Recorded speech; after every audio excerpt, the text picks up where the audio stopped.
രാമന്റെ കൂട്ടാനക്കുത്ത്. ഓ അങ്ങനെയുണ്ട്. തെച്ചിക്കോട്ട് കാവ് രാമചന്ദ്ര ഈ കൂട്ടാനക്കുത്തിന്റെ ആളാ? ഓഹോ. കൂട്ടാനക്കുത്ത് എന്ന് പറയുമ്പോ മതം പിടിച്ചു കഴിഞ്ഞാൽ ചില ആനകള് അടുത്ത് മത്സരിക്കുന്ന ആനേന് കുത്തിയെന്ന്. മതപ്പാടിന്റെ കാര്യം എന്ന് പറഞ്ഞാൽ അതാണ്. ശരിക്കും മതപ്പാട് കാലത്ത് ആനേനെ എഴുന്നള്ളിക്കാത്തതും കൂടി അതിന്റെ പ്രശ്നം. പിന്നെ ഈ ആനേനെ തിളക്കാൻ മയക്കുപിടി കൊണ്ടേയാവും.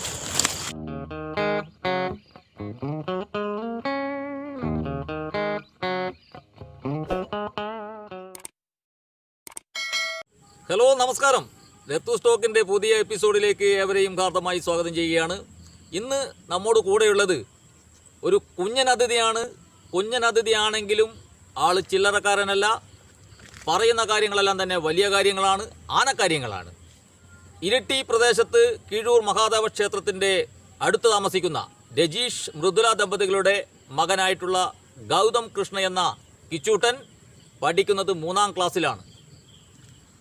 പ്രിയപ്പെട്ട കിച്ചൂട്ടനെ രത്തു സ്റ്റോക്കിന് വേണ്ടി ഹാർദമായി സ്വാഗതം ചെയ്യുകയാണ്. കിച്ചൂട്ട നമസ്കാരം. കിച്ചൂട്ടൻ 3ാം ക്ലാസ് പഠിക്കുന്ന കുഞ്ഞനാണെങ്കിലും വലിയ കാര്യങ്ങളെ കുറിച്ചാണ് സംസാരിക്കുന്നത്.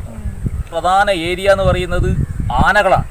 ആന എനിക്ക് ഏറ്റവും ഇഷ്ടമുള്ള ഒരു സംഭവം. മൃഗത്തിൽപ്പെട്ടതാണ്. അതെന്താ അങ്ങനെ ഇഷ്ടപ്പെടാൻ കാരണം? അത് പണ്ട് തൊട്ടേ എനിക്ക് ആനകളെ വളരെ ഇഷ്ടമാണ്. പിന്നെ യൂട്യൂബിൽ നിന്നൊക്കെ അങ്ങനെ ആനനെ കുറിച്ച് കൂടുതൽ പഠിച്ച് ഞാൻ അറിഞ്ഞിടത്തോളം ചെറിയ കാര്യങ്ങളൊന്നല്ല പഠിച്ചിട്ടുള്ളത്. കിച്ചൂട്ടൻ ആനക്കാര്യത്തിലൊരു പുലിയാന്നാണ് കേട്ടത്. അപ്പോൾ നമുക്ക് രത്തു സ്റ്റോക്കിൻ്റെ പ്രേക്ഷകർക്ക് വേണ്ടിയിട്ട് കിച്ചൂട്ടൻ ആനകളെ കുറിച്ച് അറിഞ്ഞിരിക്കുന്ന കാര്യങ്ങളൊന്നും നമുക്ക് പറഞ്ഞു തരണം. എത്ര തരത്തിൽ ആനകളുണ്ട്? പല ടൈപ്പ് ആനകളുണ്ട്. അതിനകത്ത് ഇന്ത്യൻ ആനയാണ് ഏറ്റവും ഭംഗിയുള്ള ആന. ഇന്ത്യൻ ആനയാണ് ഭംഗിയുള്ള ആന. ആഫ്രിക്കൻ ആനകളുണ്ട്. ആഫ്രിക്കൻ്റെയും ഇന്ത്യൻ്റെയും ഒരു കാര്യം എന്ന് പറഞ്ഞാൽ ആഫ്രിക്കൻ്റെ ആനേൻ്റെ ചെവി കണ്ടിട്ടില്ല. ഇന്ത്യൻ ആനകൾക്ക് അത്രക്കും വലിയ ചെവി ഉണ്ടാവില്ല. ഹൈറ്റോ? ഹൈറ്റ് നല്ല പൊക്കം ഉണ്ടാവും. ആഫ്രിക്കൻ ആനക്ക് നല്ല പൊക്കം ഉണ്ടാവും. നല്ല പൊക്കം. അതെയാ? പിന്നെ ആഫ്രിക്കൻ ആനേൻ്റെ കാര്യം എന്ന് പറഞ്ഞാൽ ആഫ്രിക്കൻ ആനക്ക് പെണ്ണിനും കൊമ്പുണ്ടാവും. പെണ്ണിന് കൊമ്പുണ്ടാവും.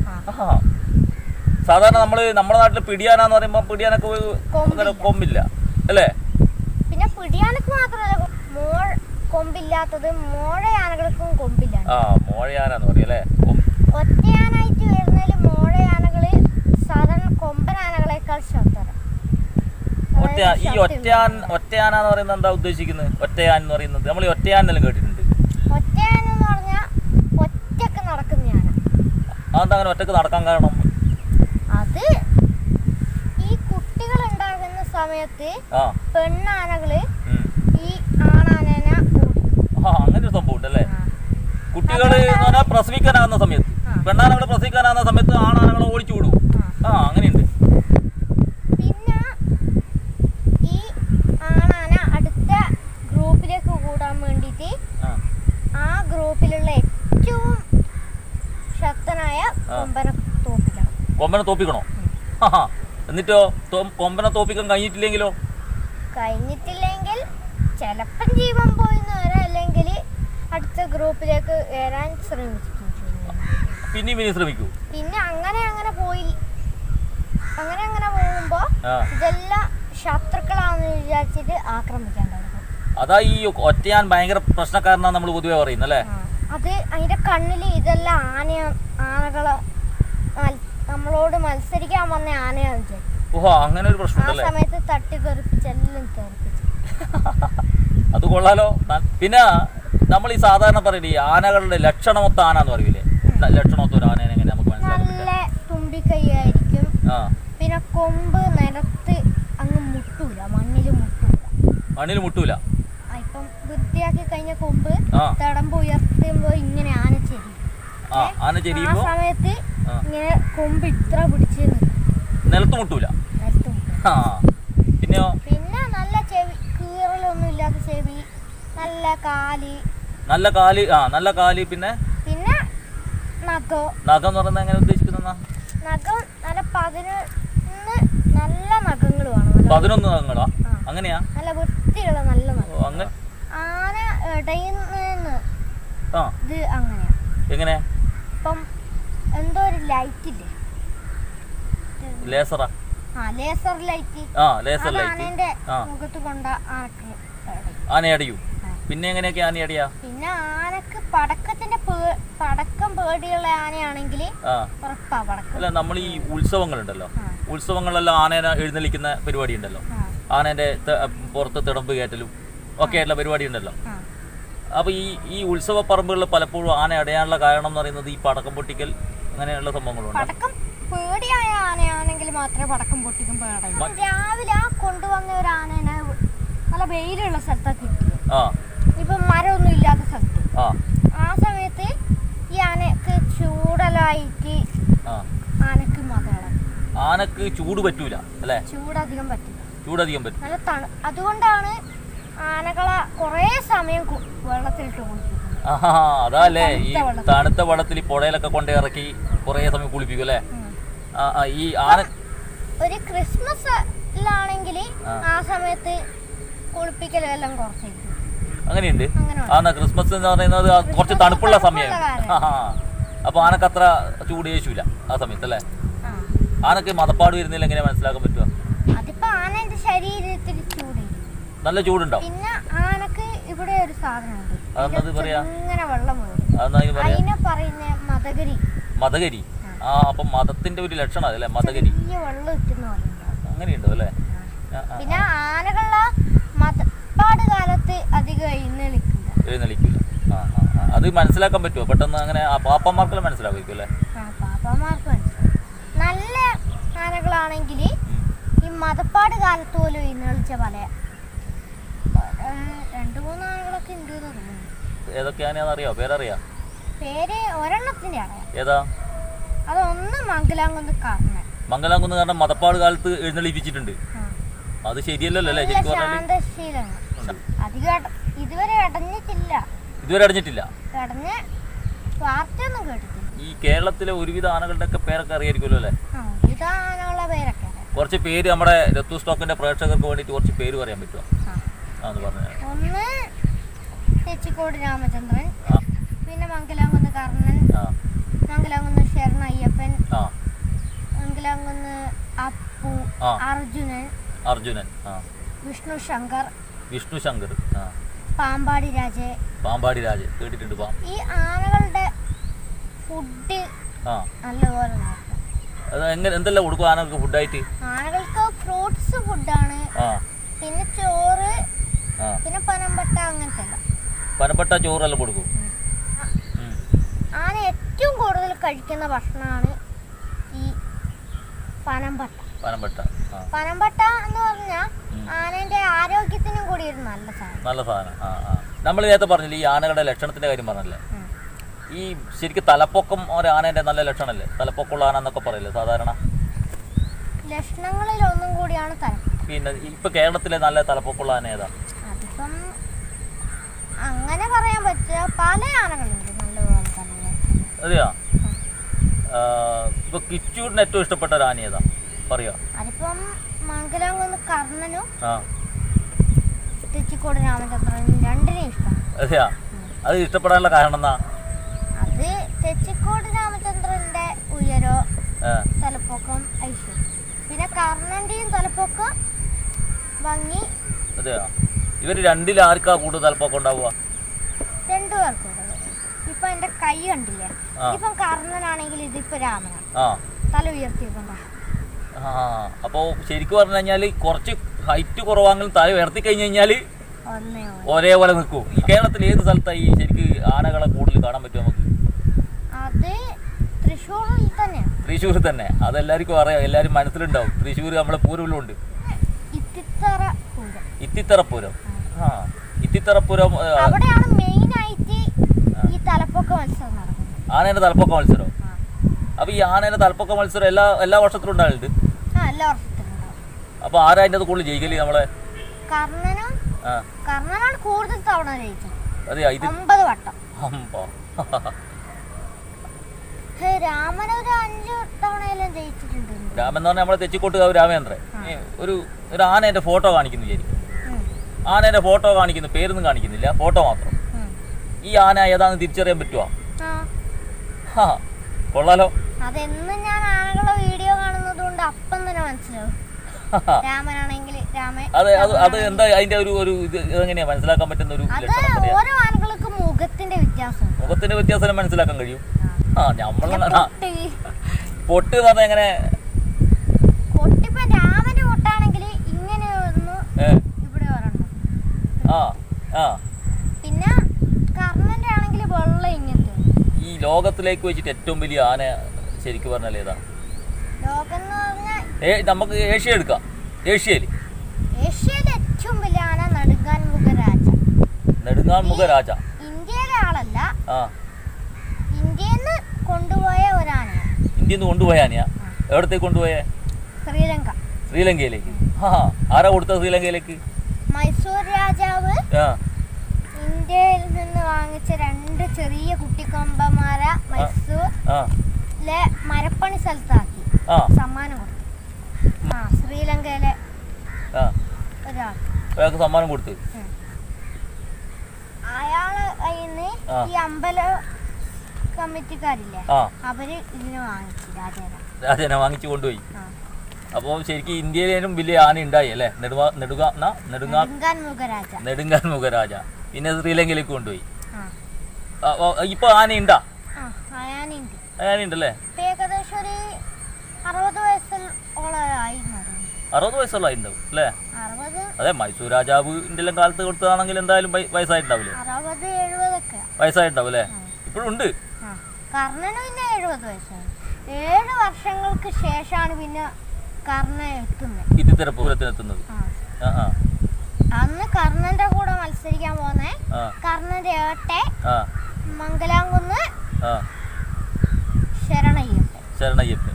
എന്നിട്ട് ഈ 2 ആനകളില് അന്ന് വിജയകിരീടം ശരണയ്യപ്പനെ കിട്ടി. കർണന് തല ഉയർത്താൻ പറ്റുന്നില്ല. കുറെ നാളുകൾക്ക് ശേഷമല്ലേ ഇങ്ങോട്ടേക്ക് എത്തിയിരിക്കുന്നത്. ഇതൊരു സംഭവം കൊണ്ട് ഉയർത്താൻ പറ്റിയിട്ടില്ല. കേരളത്തിലെ ഭൂരിഭാഷ ആനകളും പല സ്ഥലങ്ങളിൽ നിന്ന് എത്തിയത്. പല സ്ഥലങ്ങളിൽ നിന്ന് വെച്ചാൽ എവിടെ നോക്കിയാ? ബീഹാറി, സോൺപൂർ, അവിടെ നിന്നൊക്കെ. രാമന് ആദ്യമായി ഇവിടെ എത്തുമ്പോ മൂട്ടി പ്രസാദ് എന്നായിരുന്നു പേര്. പിന്നെ കർണന്റെ വേറെ ഒരു കാര്യം എന്ന് പറഞ്ഞാൽ നല്ല വൃത്തിയോടെ ഭക്ഷണം തന്നാലേ അങ്ങനെയുണ്ട്. പിന്നെ കർണന് പനമ്പട്ടയിൽ ഇട്ട് കൊടുക്കുമ്പോ എന്തെങ്കിലും ഇത് വെച്ചിട്ട് ഇട്ടു കൊടുക്കുക. മണ്ണാകാൻ പാടില്ല. പിന്നെ വേറൊരു കാര്യം അറിയാം, നമ്മൾ ഈ തെച്ചിക്കോട്ടുകാവ് രാമേന്ദ്രനായിട്ട് ബന്ധപ്പെട്ടിട്ട് ഒരു എഴുന്നള്ളിപ്പിന്റെ ഒരു പ്രശ്നം വന്നിട്ടില്ലേ? നമ്മൾ തൃശ്ശൂർ പൂരത്തിന് എഴുന്നള്ളിക്കാൻ പറ്റില്ല എന്ന് പറഞ്ഞിട്ടുള്ള ഒരു പ്രശ്നം വന്നില്ല. അത് എന്തുകൊണ്ടാണ് അങ്ങനെ ഉണ്ടാകാനുള്ള കാരണം എന്തായിരുന്നു? അത് രാമൻ കുറെ ആൾക്കാരെ കൊന്നിട്ടുള്ള ഒരു ആനയും കൂടി. അതെയാ? രാമൻ എത്ര ആൾക്കാരെ കൊന്നിട്ടുണ്ടാവും? 16 ആനകളെ കൊന്നിട്ടുണ്ട്. 16 ആൾക്കാരെ കൊന്നിട്ടുണ്ടാവും. പിന്നെ രാമനെ കൊണ്ട് ജീവൻ നഷ്ടപ്പെട്ട ആനകളുണ്ട്. എന്നിട്ട് പോലും ആൾക്കാരായ ആനനെ വിട്ടുകൊടുക്കുന്നില്ല. ഏറ്റവും കൂടുതൽ ഫാൻസ് ശരിക്ക് ആൾക്കാർ തെച്ചിക്കോട്ടുകാവ് രാമേന്ദ്രനാ കേരളത്തില്. അതെയാ? ഇപ്പം തൃശ്ശൂർന്ന് ഗൾഫിലേക്ക് പോയ ആൾക്കാർ വരെ ഫാൻസ് ഉണ്ട്. ഈ തെക്കേ ഗോപുരം നട തുറന്നിട്ട് അടുത്ത ക്ഷേത്രത്തിലേക്ക് കൊണ്ടുപോകും. അടുത്ത ക്ഷേത്രം തുറന്നു കഴിഞ്ഞതിന് ശേഷം അവിടെ അടുത്ത ആന വരും. അതെന്ന് പറഞ്ഞാ ഈ രാമന്റെ അനിയെ ദേവിദാസൻ. ഓ, അങ്ങനെയുണ്ട്. ഈ തെച്ചിക്കോട്ടുകാവ് ദേവിദാസൻ വന്നിട്ട് തടമ്പ് മാറ്റിയിട്ട് അപ്പുറത്തെ ഗോപുരം നട വരെ കൊണ്ടുപോകും. അപ്പൊ ശരിക്കും പറഞ്ഞു കഴിഞ്ഞാൽ എപ്പോഴും അത് ഏറ്റവും കൂടുതൽ തടമ്പേറ്റതാരായിരിക്കും ശരിക്കും തൃശ്ശൂർ പൂരത്തിന്? തൃശ്ശൂർ പൂരത്തിന് ഏറ്റവും കൂടുതൽ തടമ്പേറ്റ ഒരു സംശയമില്ല തെച്ചിക്കോട്ടുകാവരാണ്. അത് ഇനിയും അത് തന്നെ ആയിരിക്കുമല്ലോ ഉണ്ടാവുക. ഇനി അങ്ങനെ ആവുമോന്ന് അറിയില്ല. കഴിഞ്ഞ പ്രാവശ്യം തന്നെ അങ്ങനെ ആയിട്ടില്ലേ? കഴിഞ്ഞ പ്രാവശ്യം അങ്ങനെ ഈ പറയുന്ന പൂരം ഈ തെച്ചിക്കോട്ടുകാവരാമേന്ദ്രൻ ഒഴിവാക്കിയിട്ടുണ്ടായിരുന്ന ഇല്ലല്ലോ. അത് ഗോപുരം നട തുറക്കുന്ന ചടങ്ങിന് മാത്രം. ഓ, ഗോപുരം നട തുറക്കാൻ വേണ്ടിട്ടല്ലേ മാത്രം? തിടമ്പേറ്റം കഴിഞ്ഞ പ്രാവശ്യം വിട്ടില്ല എന്നാ പറയുന്നത്. വിട്ടില്ല അല്ലേ? അങ്ങനെ ഒരു പിന്നെ ഒരു കാര്യം എന്ന് പറഞ്ഞാ രാമ വന്നപ്പം തൊട്ട ഈ തൃശ്ശൂർ പൂരത്തിന്റെ തെക്കേ ഗോപുരം നട തുറക്കുന്ന ചടങ്ങ് വലിയൊരു ചടങ്ങായി മാറി. ഒരു ജനശ്രദ്ധയുള്ള ചടങ്ങായി മാറിയേ. പിന്നെ സാധാരണ എന്താന്ന് വെച്ചാൽ വേറെ ആന ഇരിക്കുമ്പോ സാധാരണ ഉത്സവ കമ്മിറ്റി പിന്നെ പോലീസും ചെണ്ടക്കാരും മാത്രമേ വരൂ സാധാരണ. പിന്നെ ഇപ്പം രാമൻ വന്നതോട്ട് ആൾക്കാർ വല്ലാണ്ട് കൂടി. ഈ തൃശ്ശൂർ പൂരം നടക്കാത്തതുകൊണ്ട് കിച്ചുകൂട്ടന് പിന്നെ സങ്കടമുണ്ടോ? ശരിക്കും പറഞ്ഞാൽ ഇപ്രാവശ്യം തൃശ്ശൂർ പൂരം വിചാരിച്ച രീതി നടക്കാത്തതുകൊണ്ട്. ഈ ഗോപുരം നട തുറക്കുന്ന ചടങ്ങിന് സാധാരണ ആനയല്ലേ, ഇത് പൂജാരിയാ. പൂജാരിയാണ് ഇപ്രാവശ്യം ഗോപുര നട തുറക്കുകയും ചെയ്തു, അതുപോലെ തന്നെ തിടമ്പ് കൊണ്ടുപോവുകയും ചെയ്തു അല്ലേ? തിടമ്പ് പിടിച്ച് കൊണ്ടുപോവുകയും ചെയ്ത് ഒരു ചെണ്ടക്കാരൻ. അയ്യോ, തൃശ്ശൂർ പൂരത്തിന് ഇത്തവണ വേറെ ഏതെങ്കിലും ആന കാണാൻ പറ്റുന്ന വിചാരിച്ചേ. പുതിയ ആന ഏതെങ്കിലും കാണാൻ പറ്റുന്നല്ലേ? ശരിക്കും പറഞ്ഞാൽ കിച്ചോട്ടപ്പ ഒരാൾ എപ്പോഴും ആനേനെല്ലാം ശ്രദ്ധിക്കുന്നല്ലേ, അതുകൊണ്ട് പുതിയ ഏതെങ്കിലും ആന വരുമോ എന്ന് നോക്കി ഇങ്ങനെ നിൽക്കുന്നല്ലേ. അല്ല, പിന്നെ വേറൊരു കാര്യം ഞാൻ അറിഞ്ഞത്, ഈ ഇത്തിത്തറ പൂരത്തിന്റെ കാര്യം പറഞ്ഞ ഇതിന് സമാനമായിട്ട് ആടെ ഈ പൂരം നടക്കുമ്പോൾ വീട്ടിൽ എന്തെല്ലോ ചമയം വെച്ച് അനുജത്തിയും പിന്നെ കിച്ചോട്ടനും കൂടി ഒരു ഭയങ്കര ഉത്സവ പ്രതീതി പോലെ ഉണ്ടാക്കുന്ന പറഞ്ഞിട്ട് അതെന്തെല്ലാം ചെയ്യാൻ നേരം നിങ്ങള്? ആനയൊക്കെ നേരെ അച്ഛന്റെ വീട്ടിൽ. ആന എന്ന് പറയുന്നത് ഏതാ? എല്ലാ ആനകളും. നിന്റെ അടുക്ക ആനകൾ എന്ന് പറയുന്നത് ഇപ്പൊ പ്രേക്ഷകർക്ക് അറിയില്ലല്ലോ, പ്രേക്ഷകർ വിചാരിച്ചു പോയി യഥാർത്ഥ ആനയുള്ളതെന്നുള്ളതാ. നമ്മളെ പ്രതിമയാന ഓരോ വലിപ്പത്തിൽ. ആദ്യം പണ്ടേ എനിക്ക് ആനകൾ കുറെ എണ്ണം ഉണ്ടായിരുന്നു. എന്റെ അടുത്ത് ആദ്യമായിട്ട് വന്ന ആന ഇപ്പൊ ഇല്ല. ഇല്ലേ? അതെന്താ ഇത്? അതെവിടെ പോയേ? അത് പൊട്ടിപ്പോയതാ. ഈ ഒരു വലിപ്പുണ്ടായിരുന്നു. ഓ, അതിനെന്താ പേരിട്ട ആനക്ക്? അതിന് ഞാൻ ഗുരുവായൂർ കേശവൻ. പിന്നെ ഈ ഒരു വലിപ്പമുള്ള ഒരു ആനയും കൂടി വന്നു. ഞാൻ ഇങ്ങോട്ട് കേറി വന്ന സമയത്ത് അച്ചാച്ചന്റെ വീട്ടിൽ കുറെ കുരുത്തോലയിൽ നോക്കുന്നുണ്ട് ഉത്സവത്തിന്റെ. അത് ഇത്തിത്തറപ്പൂരം അന്നത്തെ ഉത്സവത്തിന്റെ എല്ലാ പ്രാവശ്യവും നടത്തലുണ്ടാ? എല്ലാ പ്രാവശ്യം. നമ്മളെ കാര്യം എന്ന് പറഞ്ഞാൽ സാധാരണ ഉത്സവം കൊല്ലത്തിലാണ് നടക്കുക, നമ്മള് മാസത്തിലാണ് നടത്തും. ആ ഒരു വീഡിയോ ഞാൻ കണ്ടേണ്ട, ഇച്ചൂടെ നല്ല ചണ്ടയില മൂട്ടി. അത് ആദ്യത്തെ ഇത്തിത്താന. പിന്നെ രണ്ടാമത്തെ തോന്നുന്നു ഏറ്റവും ഭയങ്കരായ. കൊറേ ആൾക്കാരും വന്ന് ഇതെല്ലാം വന്ന്. പിന്നെ തിടമ്പ് എന്ന് പറഞ്ഞ പൊളിയായിരുന്നു. ഒരു മുത്തൊക്കെ ഇട്ടിട്ടുണ്ട് അങ്ങനത്തെ തുടങ്ങ. ഈ ശ്രീലങ്കയായിട്ട് ബന്ധപ്പെട്ട് എന്തോ ഒരു ഉത്സവമില്ലേ? അതാണ്. അതിപ്പം അതിൻ്റെ അകത്ത് തിടമ്പല്ല, ഒരു ഗോപുരം പോലത്തെ സാധനം ഏറ്റുന്ന ആനയാ നടുങ്ങാൻ മുഖരാജ. ആ ഉത്സവത്തിന്റെ പേരെന്നാ? എസ്എല്ല പെരഹര. ശ്രീലങ്കൻ പേര് എസ്എല്ല പെരഹര. അതിന് തിടമ്പ് പോലെ, തിടമ്പല്ല ശരിക്കും, തിടമ്പല്ലേ അത്? ഒരു എന്തോ ഇങ്ങനത്തെ ഒരു ഗോപുരം പോലത്തെ. അതെയാ? പിന്നെ ഇവിടത്തെ നെറ്റിപ്പട്ടവും ഇതല്ലേ, അവിടെ ലൈറ്റിന്റെ നെറ്റിപ്പട്ടാണ്. ചിലപ്പോ 50 ആനകൾ വരെ ഇങ്ങനെ നിരന്ന് നിൽക്കുന്ന ഘോഷയാത്ര. ആദ്യം നടുങ്ങാൻ മുഖരാജ മുന്നിൽ തിടമ്പ് കയറ്റി നിൽക്കും. പിന്നെ 3 ഏറ്റവും വലിയ ആനകൾ ഇങ്ങനെ നിന്ന് അതിന്റെ തൊട്ട് പുറകിലുള്ള വലിപ്പുള്ള ആന അങ്ങനെ 50 ആനകൾ ഉണ്ടാവും. ചിലപ്പോ 50 മേലെ വന്നു. അത് ബമ്പൻ ആഘോഷമായിരിക്കില്ല നേരം, ഭയങ്കര ഘോഷയാത്രയായിരിക്കും. ആദ്യം നടുങ്ങാൻ മുഖരാജ മാത്രം മുന്നിൽ ഇങ്ങനെ പോകും, പിന്നെ 3 ആനകൾ ഇങ്ങനെ പോകും. അതെയോ? ലാസ്റ്റത്തേന് ഏറ്റവും ചെറിയ 4 ആനകൾ അങ്ങനെ പോകും. ഈ ആനകൾ ശരിക്ക് പിന്നെ ഇടഞ്ഞു കഴിഞ്ഞാൽ ആർക്കാ ഇതിനെ തളക്കാൻ പറ്റിയ യഥാർത്ഥത്തില്? അതിപ്പം മയക്ക് വെടിയൊക്കെ വെക്കുന്ന ഓഫീസർമാരുണ്ടാവും, അവരെല്ലാം വിളിച്ച് ഷൂട്ട് ചെയ്യും. വേറെ രക്ഷയൊന്നുമില്ല. പിന്നെ അപ്പുറത്തേക്ക് പാപ്പന്മാര് പറഞ്ഞാലും കേൾക്കൂല. ചില പാപ്പന്മാര് പറഞ്ഞത് കേൾക്കും, പക്ഷെ ചിലപ്പം ഭയങ്കര മതപ്പാടില്ല. ഭയങ്കര മതപ്പാടാങ്ക് പിന്നെ രക്ഷയൊന്നുമില്ല. മയക്ക് വെടി തന്നെ, വേറെ രക്ഷയില്ല. കാട്ടാനകളെ ഇല്ലേ, അതിനെയൊക്കെ മാറ്റാൻ, തുരത്തി പായിക്കാനും കൂട്ടിലേക്ക് ആക്കാനും ഉപയോഗിക്കുന്ന ആനകളാണ് ഈ കുങ്കിയാന, അതായത് താപ്പാന. കുങ്കിയാന എന്ന് പറയുമ്പോ ശരിക്കും കുങ്കിയാനകൾക്ക് ഏറ്റവും കൂടുതൽ കാര്യമുള്ള സംഭവമാണ് ആനകളെ പിടിച്ചിട്ട് കയറ്റി കൂട്ടിലടക്കുക. ഈ കാട്ടാനകളാ. അതിൻ്റെ അകത്ത് കേമന്മാരായ 3 താപ്പാനകളായി ഇന്ന് ലോകത്തിലുണ്ട്. ഒന്ന് ആനമലൂർ കലി, പിന്നെ ഐജി, പിന്നെ ഭരണി. ഈ 3 ആനകളാണ് ഈ താപ്പാനകളിൽ വെച്ച് ഏറ്റവും കേമന്മാരായിട്ടുള്ള ആനകൾ. അവർ കൂട്ടില് വന്നു കഴിഞ്ഞാൽ ഏതാനേനും കൂട്ടിലടക്കും. അങ്ങനെയല്ലേ ഉണ്ടല്ലേ? ഈ 3 ആനകൾക്ക് 2 അടവാണ്. പക്ഷെ കലിക്ക് മാത്രം 3 അടവുണ്ട്. അങ്ങനെയുണ്ട്. കലീന്റെ കാര്യം എന്ന് പറഞ്ഞാൽ ആദ്യത്തെ അടി തുമ്പിക്കൈ വെച്ച് ഒരൊറ്റ അടി, പിന്നെ കൊമ്പും തുമ്പിക്കൈയും വെച്ച് ഒരൊറ്റ അടി, പിന്നെ രണ്ടാമത്തേത് ഓടി വന്നൊരൊറ്റ അടി. ഐജിന്റെ കുത്ത് എന്ന് പറഞ്ഞാൽ അങ്ങ് 1/2 കിലോമീറ്റർ ആയിരിക്കും ഐജി. ആ സമയത്ത് ഒരൊറ്റ കുത്ത ഓടി വന്നിട്ട് ഒറ്റ കുത്ത്. ആ കുത്തില് അതേതായ ആയാലും അകത്ത് ശീലം പിടിച്ചിരിക്കും. ഈ കാട്ടുന്ന് കൊണ്ടുവന്നിട്ട് നാട്ടാന ആക്കി ശീലം പഠിപ്പിച്ച് നാട്ടാനാക്കിയ പ്രധാനപ്പെട്ട ആനകൾ ഏതെല്ലാം? കല്ലൂർ കൊമ്പൻ ഇന്ന് അത്രക്ക് ശീലമായിട്ട് പഠിച്ചിട്ടില്ല. കല്ലൂർ കൊമ്പൻ എന്ന് പറഞ്ഞാൽ എവിടുന്ന് പിടിച്ചത്? വയനാടിന്ന് മുത്തങ്ങ വന്യജീവി സംഗീതം അവിടുന്ന് പിടിച്ച് ആനയാണ്. കല്ലൂർ കൊമ്പനെ പിടിക്കാൻ ഫോറസ്റ്റ് ഉത്തരവിട്ടതില്ലേ, ഈ കൃഷിയും മനുഷ്യനെ കൊല്ലുകയെന്ന് പറഞ്ഞിട്ട് അവിടുന്ന്. പക്ഷെ കാട്ടുവാസികളില്ലേ, കാട്ടിലൊക്കെ നിൽക്കുന്നത്, അവർക്ക് അതൊന്നും അത്ര വലിയ പ്രശ്നമില്ല. കല്ലൂർ കൊമ്പന് വിഷയമല്ല അത്. അവരെ ശരിക്കും ആനകളെ ആക്രമിച്ചാലേ അവര് നമ്മളെ ആക്രമിക്കും. കല്ലൂർ കൊമ്പന വയനാട് ഫോറസ്റ്റിൽ നിന്ന് മയക്കുവെടി വെച്ച് പിടിച്ച, മയക്കുവെടി പിടിച്ച് വെടി വെച്ച് കഴിഞ്ഞാൽ അപ്പം തന്നെ ആൾക്കാരെല്ലാം ഓടിയിട്ടു. ആ സമയം കൊണ്ട് ആനന്റെ കാലിനെല്ലാം കയറ് കെട്ടി കുങ്കിയാനന്റെ സ്ഥലത്തും കിട്ടും, തുമ്പിയിലും കിട്ടും. ആ സമയത്ത് ഈ പാനുവല്ലോ കൂട്ടിലേക്ക് നടന്നു കൊണ്ടുപോയിട്ട് കൂട്ടിന്റെ അകത്താക്കാൻ, എന്നിട്ട് ആ സമയത്ത് ആനമല ഒരു കലിയെത്തി, എന്നിട്ട് ഒരൊറ്റ ഉണ്ട് ആന കയറി, എന്നിട്ട് അടച്ചു.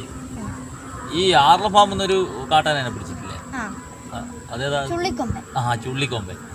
ചുള്ളിക്കൊമ്പനെ പിടിക്കാനും ആനമലൂർ കലി തന്നെയാണ്. അതെയാ? അതും കർണാടകയിൽ നിന്ന് കേരളം വരെ. ചുള്ളിക്കൊമ്പൻ കുറെ ആൾക്കാരെ കൊന്ന കേസിലാണ് മയക്കുവെടി വെച്ചിട്ട് പിടിച്ചത്. ഈ ചുള്ളിക്കൊമ്പൻ ഈയിടക്ക് മരണപ്പെട്ടു പോയില്ലേ? ഈ ചെരിഞ്ഞില്ലേ? ചെരിഞ്ഞു അല്ലേ? എന്തോ ഫുഡിന്റെ പ്രശ്നം കാരണം. ഫുഡിന്റെ പ്രശ്നം കാരണം? അല്ല, നമ്മൾ ഫുഡ് എടുക്കുന്നില്ല. ആനക്ക് പ്രധാനപ്പെട്ട വരുന്ന രോഗം എന്താ എന്ന് അറിയോ? ആനപ്പനി വന്നു കഴിഞ്ഞാൽ ആന ജീവിതത്തിലേക്ക് തിരിച്ചു വരലെത്തിപ്പാണ്. അതെയോ? പിന്നത്തെ കാര്യം എന്ന് പറഞ്ഞാ ഈ ആനകളുടെ കൊമ്പ് എന്ന് മുറിച്ച് നല്ല വൃത്തിയാക്കും. ആനകൾക്ക് ഈ ഒരു ലെവലിന് മേലെ കൊമ്പ് പൊങ്ങാൻ പാടില്ല. ഈ കൊമ്പ് കാരണം തറയിലെ തീറ്റ എടുക്കാനാവില്ല. തുമ്പി ആണെങ്കിൽ ഇങ്ങനെ പോകൂല്ല, ഇവിടെ കൊമ്പിങ്ങനെ വളഞ്ഞിരിക്കുമല്ലേ, വളഞ്ഞിട്ട് അങ്ങനെ തീറ്റ ഇല്ലാണ്ട് മരിച്ചു. അങ്ങനെ ഒരു പ്രശ്നമുണ്ടല്ലേ? അതുകൊണ്ട് ആനക്കൊമ്പ് ഈ ഒരു ലെവലിൽ വളരാൻ തുടങ്ങുമ്പോഴേക്ക് ഇവിടെ മുറിച്ച് കളയും.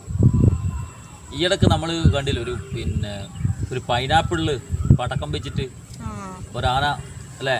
അത് വളരെ ദാരുണമായ ഒരു സംഭവമായിപ്പോയി. അതിനൊരു കുട്ടി ഉണ്ടായിരുന്നല്ലോ ഉള്ളില്. ആ കുട്ടിക്ക് എന്തായാലും ഒരു ദിവസം കൊണ്ട് എന്തായാലും മരിച്ചു. ഒരു ദിവസം കൊണ്ട് നല്ല ആണെങ്കിൽ ചിലപ്പോ 1 മണിക്കൂർ കൊണ്ട് മരിച്ചു. പിന്നെ ചില ആൾക്കാര് ഈ ബലൂൺ ഉണ്ടാവൂലേ, പൈനാപ്പിൾ പോലെ കാണുന്നത്, യഥാർത്ഥ പൈനാപ്പിൾ പോലത്തെ, അങ്ങനത്തെ ഇങ്ങനെ ഗ്യാസ് അടിച്ചിട്ട് അതിന്റെ അകത്ത് ബോംബ് ഉപയോഗിക്കും. അങ്ങനെയുണ്ട്. അതിപ്പം ബോംബ് വലിയൊരു ബോംബാണെങ്കിൽ തട്ടിയാ പൊട്ടുന്ന ബോംബൊക്കെ ഇല്ലേ, അത് തട്ടുമ്പോ അങ്ങ് പൊട്ടും. തുമ്പിന്ന് തന്നെ ചിലപ്പം പൊട്ടും. അങ്ങനെയുണ്ട്. ഈ ആന ഈ പ്രസവിച്ചു കഴിഞ്ഞാല് കുഞ്ഞുങ്ങളെ പരിപാലനം ഉണ്ടല്ലോ, അതങ്ങനെ? അതാണ് ഈ ആണാന ഓടിക്കുന്നത്. ആണാന ഓടിക്കൂ. 1 മണിക്കൂർ കൊണ്ട് ആനക്കുട്ടി നടക്കാൻ തുടങ്ങും. ആദ്യ സമയത്തെല്ലാം പതിയെ നടക്കും. ആന ഒരു തുമ്പിയെല്ലാം വെച്ച് ഇങ്ങനെ തട്ടിക്കൊടുക്കും, സഹായിക്കും ആദ്യ സമയങ്ങളിൽ. പിന്നെ 1 മണിക്കൂർ കൊണ്ട് ആന പതിയെ നടക്കാൻ തുടങ്ങും. പടയപ്പ എന്ന് പറഞ്ഞ ഒരു സിനിമയുണ്ട്. ആ പാട്ട് കേൾക്കുമ്പോ തലയാട്ടി ഡാൻസും കളിച്ച് വന്ന ആനയാ പടയപ്പ. ടാക്കീസിലല്ല, കാട്ടില് ഓട്ടോറിക്ഷക്കാരും അവരെല്ലാം പാട്ട് കേൾക്കുമ്പോ തലയുവാട്ടി ഡാൻസ് എല്ലാം കളിച്ച് വന്ന പടയപ്പ. ആ സമയത്ത് അവിടുത്തെ ആൾക്കാർ സ്നേഹത്തോടെ പേരിട്ട പേരാണ് ആ പടയപ്പ. പടയപ്പേന്റെ കൊമ്പ് തന്നെ ഏറ്റവും വലിയ ഇവിടുത്തെ. കാട്ടിലെ ആനയല്ലേ കൊമ്പ് നല്ലപോലെ വലുപ്പം. ചില ആനകൾക്ക് കൊമ്പ് പ്രശ്നമല്ല, കൊമ്പ് മേലേക്ക് ഇരിക്കുന്നുണ്ടാവും. അങ്ങനെയാണ് ഈ പടയപ്പേന്റെ കൊമ്പ് എന്ന് പറഞ്ഞാൽ ഒരു കൊമ്പ് ഇങ്ങനെയും ഒരു കൊമ്പ് ഇങ്ങനെയും.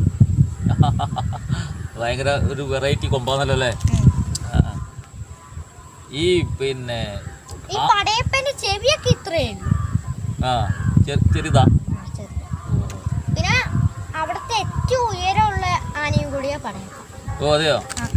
ആ കാട്ടിലെ 6 മാസം പടയപ്പ കാട് കയറിയിട്ട് പിന്നെ കാണൂല.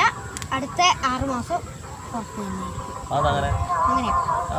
ഒരു സമയം 6 മാസം കഴിഞ്ഞിട്ട് പടയപ്പ തിരിച്ചു വന്നില്ല. പിന്നെ അങ്ങനെ 1 വർഷം കഴിഞ്ഞു. ആ സമയത്ത് പടയപ്പേന ഏതോ ആനവേട്ടക്കാര് കൊന്നെന്നെല്ലാം പത്രത്തിൽ. പിന്നെ 2 വർഷം കഴിഞ്ഞു. ആ സമയം കൊണ്ട് പടയപ്പ വന്നു. പക്ഷെ ഒറ്റക്കല്ല വന്നു, ഒരു പെണ്ണാനയും കൂടി.